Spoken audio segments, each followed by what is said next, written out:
direction. I'm giving you the tools, right? I'm giving you the sandbox. I'm setting the table for you, but it's up to you to decide what you want to eat. Master Chief is human.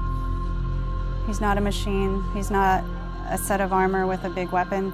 He's a human with resilience and courage. You know, and I was so looking forward to this moment because for Master Chief, you know, the stoic soldier, the man of few words, all that. But there was this progression, you know, in terms of his emotional side, even through the first 3 games. But this was going to be the great leap. What happens when that soldier starts to discover his humanity? We had to create a situation that was going to knock him out of his comfort zone. The Master Chief has settled into this comfort zone of being the hero. You know, it's interesting. Early on, we talked about the hero's journey, and like, how do you have a hero's journey when he's already a hero? What are the sacrifices that you need to make in order to preserve something as precious as humanity? The journey is the important part. The growth is the important part. And so really, where does he still need to go as a human? That became the key to not just the story of Halo 4, but the entire trilogy. We're really examining what sort of burdens a Guardian carries. In a lot of ways, the story that we're telling with Halo 4 is about putting Chief in circumstances where he's forced to change. He's forced to take stock of himself. In a way, Chief is a Guardian. Cortana is Chief's Guardian. The Forerunners were the Guardians of their own universe, and they might have to make a decision that not everyone is going to agree with and that some people might condemn.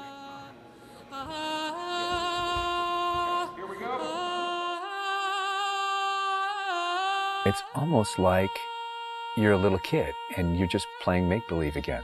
So you imagine everything. The table's here. The plinth for Cortana is here. There's a window here. Ready, go.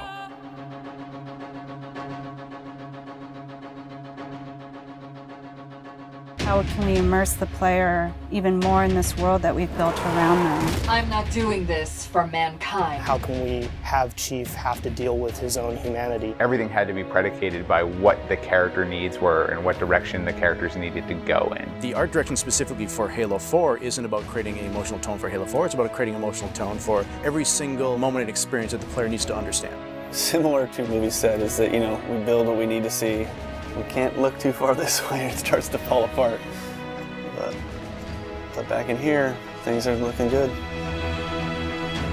Film is like, I'm going to create something and it's going to be awesome and I'm going to polish it and I'm going to own it, but I'm going to share it with you, which is very different than game storytelling, which is I'm going to give you all the tools, I'm going to give you all the possibilities, and it's up to you to discover it. Answering questions and answering the directions that the narrative had already taken defined the path forward for us as we started to tell the story. We're always telling these huge, big stories. We've got Infinity, it's the biggest ship that has ever been launched. We've got Requiem, which is like the biggest Forerunner artifact we've ever found. But in the middle of all of that, we've got this very small personal story between Master Chief and Cortana. You tell a story with every detail that you put into a game. Immersion is really what allows somebody to believe your universe and also to become emotionally caught up in your universe. Ready to get back to work? I thought you'd never ask. How do we make sure the sights and the sounds and the things that they're feeling as a player inhabiting that suit really comes through more clearly? And you know, technology has allowed us to do that with much higher fidelity than back in the CE days. Okay, so those are definitely bigger ones. Yeah, those start to get... Just because we've got more people. Let's roll video. Yeah. So this will be just video and audio only, no face, no mocap. In that case, you won't mind if we return the favor. As we design these things, we put together the best plan. Until it actually touches an actor, it lacks humanity. Having the ability to work with the actors on stage, capturing their face, body, and voice at the same time, really gives us an opportunity to create an immersive experience for the actors. Working at Giant, we could have at least 8 actors in the same volume at the same time. So the objects that they're acting around and the people that they're acting with, against, through, and toward are there in the scene with them, and it makes a huge difference. We sent out a breakdown for the characters and how we wanted them to feel. We ended up getting 80 or 90 submissions back through our casting team. Casting for the Master Chief is tough. You need a performer that has a really raw physicality to him, and yet he has to, within the confines of this suit, be able to relate and relay emotion. I like to express myself. I freely do it. I wholly do it. I enjoy it. And so pulling back on all of those instincts is what's required to play him. Imagine that translating to a 3D model with huge armor and making sure the personality of Chief's movement comes through that armor was really critical. And that really came down to Bruce's acting, his physical stature, and really his physicality as he went through all of the performance. You'll never see his face or hear his voice, but all of the other actors that are playing off of him have received so much from him in their performances, and I think that they would all agree with that. This is the low-res asset of Chief. We were afforded a little bit more budget since he's our hero. From the art process, storytelling is just about engaging the player. You don't have to answer any questions. You don't have to take them through a lot of loops of feeling. The player's engaged. I think you've got the start. So Master Chief's a difficult one because he's a dude in a helmet. There's such particularly in science fiction, such a fantastic history of people being completely realized as people without having their face as a tool. For us, it's making him feel like a real person. We have a nude male sculpt, and then from there we sculpt it on physically a tech suit. And on top of this, guys, when we spend time just doing all the details and trying to add some of that functionality, even little bits here and there like Braille, and this just reads 117. I think it's connected to having even more modern visual flow when it comes to his lines, his design, the way you follow the outline of Master Chief. Trying to put it into an area where it feels realistic, that it feels kind of tankish. What do you think of a tank? You think square, you think metal, there's some wear and tear on the edges. So those things we want to grab, put them on the Chief so it communicates that. The fingers are missing here on these. They have armor caps that come on, but he doesn't have armor caps on his trigger finger or thumb finger so that he could have more tactile sense when he's shooting and loading his weaponry. The last thing we just changed was his visor. His visor picks up the elements based on the room that he's in. We want to take every inch of the character to tell a story as much as we can. Above all, he still needs to connect to the player and they still need to understand him as being that character. It's somebody who's been very loved over the last 10 years.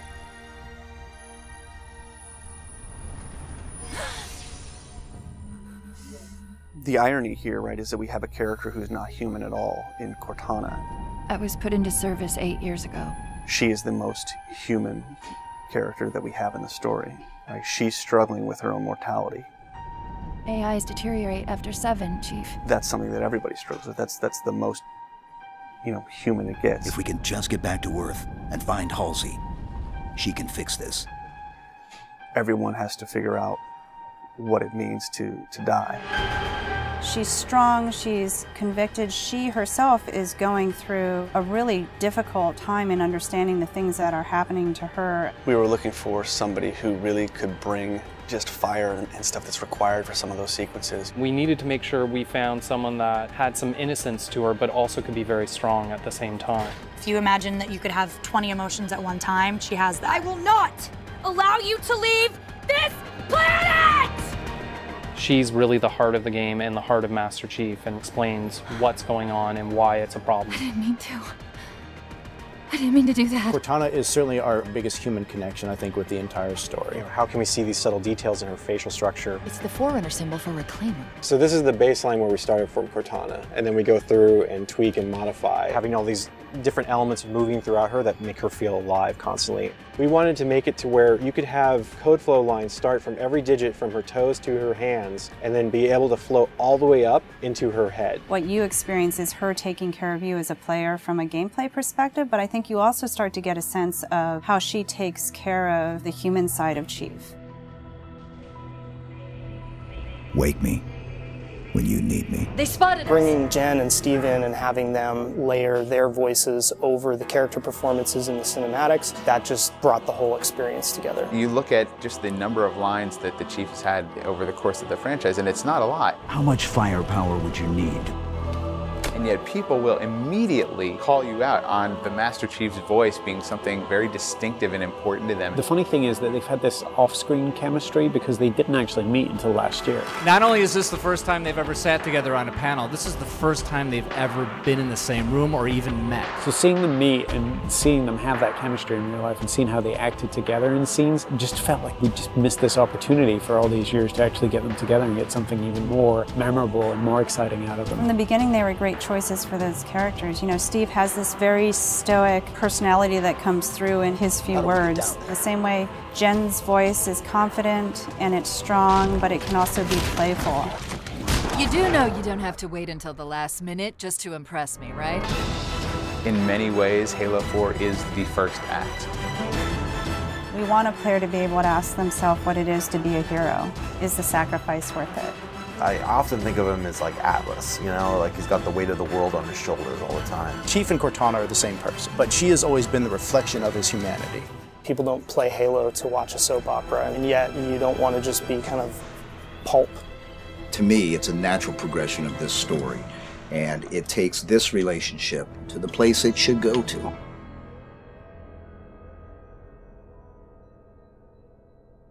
Don't make a girl a promise you can't keep.